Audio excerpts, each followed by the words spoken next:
খালি দেবো দেবো করে কয় কিছুই দেয় না।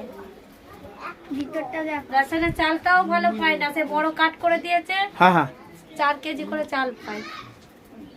মানে তৃণমূলে উন্নয়ন পাওনি? এই যে তোমাদের ঘর নাই, যে মাটির ঘর, অফিসে মানে দরখাস্ত করেছিলে? হ্যাঁ বললো এসে গেছে বাড়ি দেবো, হ্যাঁ, দেবো দেবো করে আর দেয় না। তো এই ওকে ভোটটা কাকে দেবে? ভোটটা দেবো যাকে দিই তাকেই দেবো,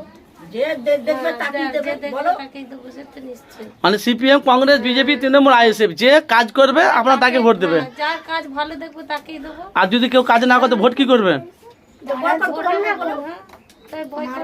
পাইকারি করবেন, তাই তো? তো এত গরমে আপনারা তো ছাদের মাথায় ছাদ নেই, টালির ঘর, এত কষ্ট করে আপনারা রান্না করছেন। এখন তো সামনে তো লোকসভা পঞ্চায়েত ভোট, এখন তো মানুষ তো সব নেতারা বাড়ি বাড়ি ভোটের জন্য বলছে। এখন তো বাড়িতে সব ভোটের জন্য বলছে আমাকে ভোট দাও, তোমাদের করে দেবো।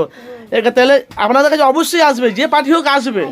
তাহলে আগে কি আগে প্রত্যেক বছরই আসছে হ্যাঁ এরকম আসছে, বাড়ি দেবো, এই হ্যান দেবো ত্যান দেবো দিয়ে বলে যে ভোট মিটে যাচ্ছে আর ঘুরেও চায়।